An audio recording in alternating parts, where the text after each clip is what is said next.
Hi. Diaz, Stream Punk Soccer. After a pretty decent start to the year, these last 2 weeks it looks like the team may be floundering a little bit. The offense looked a little flat. It's still a little early in the year, but what's your strategy to kind of right the ship going forward? That's a good question. I think I know what you mean, because if you look at the results getting into this season, we did okay. The performances always bring along new lessons, new questions in development of a team. But what we have to get under control is what I told my guys just now. You can never start a match like we did today. It's impossible. With the level of intensity, aggression in this match, if you see the first few moments going into this game, protection of the ball is a massive aspect in our development of our team, because we have good players, but we have to realize when we need to protect and keep possession, and we get punished for it today within a few minutes. So it has to do with time, obviously, but young players need time, but on the other hand, we need to perform.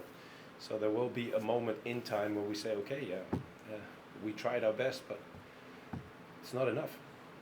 That moment is not there, not by a long mile. So I'm not worried about that, but that is a huge aspect in our game we need to improve. We go with Michael and then Anthony right after. Hey Coach, Michael Allen, Coach Soccer. You made 2 subs in the 40th minute of the match. Can you talk us through your thinking there? Is that something you're sending a message to the players, or something more tactically that you're trying to change? No, it's both. If you take us back to the match, you see that the shape changes immediately, and as I addressed your colleague just now, there was no sense of urgency within the team. The way Minnesota plays and played against us is no surprise whatsoever. It's very clear, and they're very good at it. But you need to put the aggression, the intensity, and the willingness against it, and add your own qualities, and that's what we didn't do. So I changed the shape and changed 2 players who unfortunately were not able to get to their level today. But as always, and I mentioned it to my boys as well just now, nobody's bigger than the team, including myself. So if I think it's necessary to make a change, I will do it in the benefit of the team.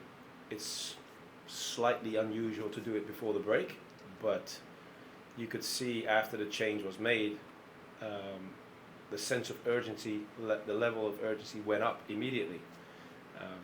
So it was necessary. Anthony? Hey Coach, Anthony Merced, James Sports. You spoke a little bit about the change in formation for the second half. It did appear like Minnesota was also willing to just sit back and absorb a lot of pressure. Yeah. How did you think your team responded to their passive nature, and how you guys were far more aggressive? Yeah. As I said to you guys just now, it was something that we anticipated. It's part of their strategy. Unfortunately, I had a few conversations with the officials on the side to make sure that they are aware of it as well. So the yellow card for their goalkeeper was a little late from my point of view. But it's part of their strategy. So you have to avoid that. So the speed of play has to be in our rhythm. And that's when I get back to the protection of the ball. It's a huge part of that. So you have to keep them moving so the spaces will open. They have to invest way more in running from side to side and find those open opportunities. You see, when Agu comes on the left side, this kid just took him on 1v1, and he creates a lot of danger, and that was lacking in our play. You have the opportunity with Hannes, of course. So we had a few moments that we could have gotten back into the game with the new strategy. But that's something that was lacking today. Justin? Justin Egan, the outfield. Can you talk a little bit more about the first 2 goals? Minnesota is great on the counter and on set pieces, so it has to be disappointing to give those up really early on in the game. As I said to you guys just now, that was no surprise. That's their strategy, that's their game, and they're good at it. So it's very obvious. But if you go back to the first goal, you see, I think it's 5 or 6 opportunities from our side to just control the ball.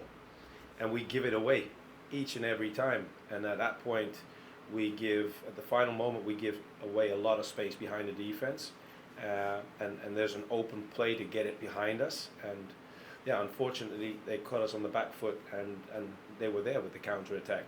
But that was no surprise. So that's their quality, but also something that's on us because we just lost the ball 5-6 times in a row.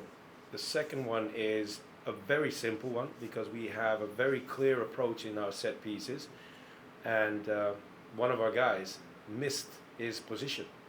So the rebound zone, or the area at the edge of the 18-yard was open, and it wasn't supposed to be open. And that's when you get punished immediately. So sometimes you get away with it if you forget something, but in this case we didn't get away with it, and they punished us severe. Andrew? Hi, Andrew Lee with Hudson River Blue. You've spoken a lot about wanting your team to control the ball, and you guys had 70% possession in this game, Yeah. but also didn't put a shot on target until like the 76th minute. What do you think is going on in the final third while you guys are trying to break down teams that's maybe not translating to as many good, clear chances at goal as you'd like? Yeah, that's a good one. It has to do with the speed of play in the final third as well. We were not clinical enough in that area, and we're still not clinical enough in general.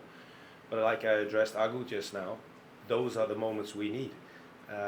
Getting guys in the 1v1, taking them on, dragging more players to one side so you can bring it back to the middle and finish up with a shot like Keats tried, or movement in the box.